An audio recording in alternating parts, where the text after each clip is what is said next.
So I thought about this idea the other day where I tweet and put it on Instagram for my followers to give me hot takes to react to, their hot takes. Completely freestyle it, no script. So that's what I'm doing here today. I'm going to react to my fans' hot takes and see how bad or good they really are. But before I get into today's video, make sure you guys like and subscribe, as all support is very much appreciated. Also, check out at Jersey Apparel USA on Instagram for some high quality, cheap sports jerseys. You can get your favorite player's jersey in just 7 to 10 days with a simple Instagram DM. Now, let's get right into my fans' hot takes. The first one that caught my eye was 2 about Kupp. One saying he's a top 5 receiver, one saying he will break Randy Moss's touchdown record of 23. Now personally, I can see the touchdown record one happening. Currently, he's on pace for 28 touchdowns this year. Obviously, that is unbelievable and most likely not going to stay because he only has 29 in his career up to this point. But with how things are going with 17 games as well, think about it. Kupp is Matthew Stafford's favorite target. Clear and obvious. He's open on nearly every play. He has 33 targets through 3 games, that's 11 a game, along with 25 catches for 367 yards and 5 touchdowns, which all lead the league. A 90.6 PFF grade, a DVOA that is 6th in the league, which means defensive adjusted value over average, represents the value per play over an average wide receiver in the same game situations. And he has the best DYAR, which is 133, and that basically means the wide receiver with more total value to their team. Basically, all these numbers are insane. Whether they're hard for you to understand or not, you have to recognize these are insane. Will he break the touchdown record? Most likely not. It is nearly impossible. That is almost an untouchable record, like LaDainian Tomlinson's rushing record. So I just don't think he can break that record. But back to the other hot take I saw. Is he top 5? No. Short answer, no. We know how good of a route runner he is. We know how good at catching the football he is.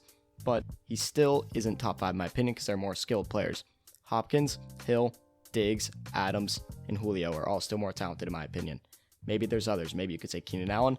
I say that's a stretch. I'm just saying. I just don't think he can reach that top 5 level unless he finishes the season exactly how he started it.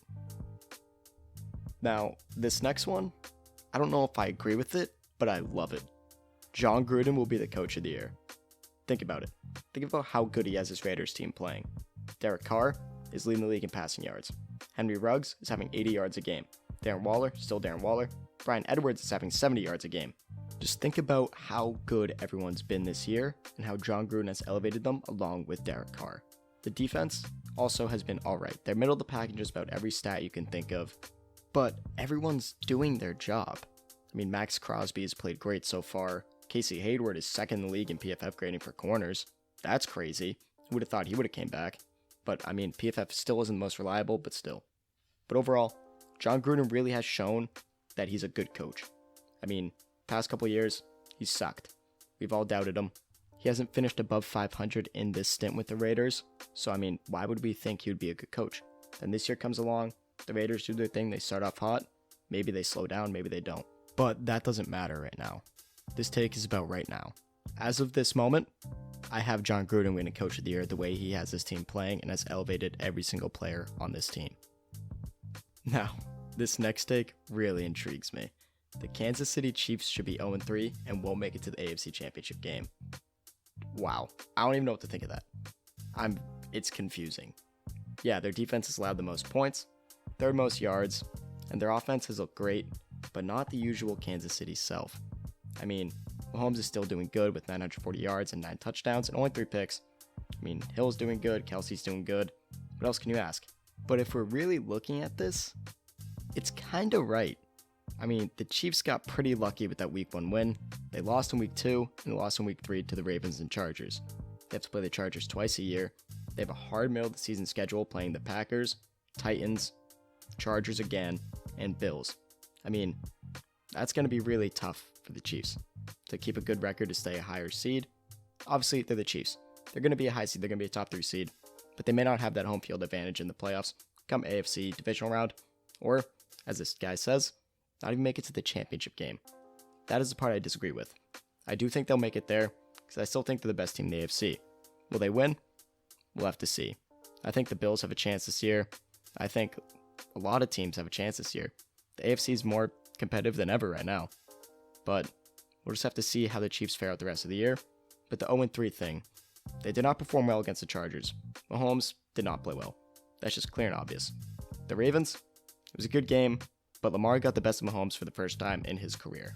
And if it weren't for a second half kind of collapse by the Browns, the Chiefs would have lost that game too. I mean, I agree they should be 0-3, but back to the AFC Championship thing. They're still the most talented team in the AFC, maybe even the NFL. Sure, their defense has to pick up some slack. A lot of slack. Like a lot. They're one of the worst in the league right now, statistically. But I think they can do it. They have some good players on that side of the ball. And as long as Mahomes can keep being Mahomes, I think they can still make it back to the AFC Championship game. And these last two takes I'm going to put together because they have to do with fantasy football. I love fantasy. It's hard for me to talk about it because I cannot predict someone's future this season. I'm not a time traveler. So let's get into it. Daniel Jones will be a top 6 fantasy quarterback, and Jameis Winston will be a top 8. I partially agree with one of these, and I completely disagree with the other.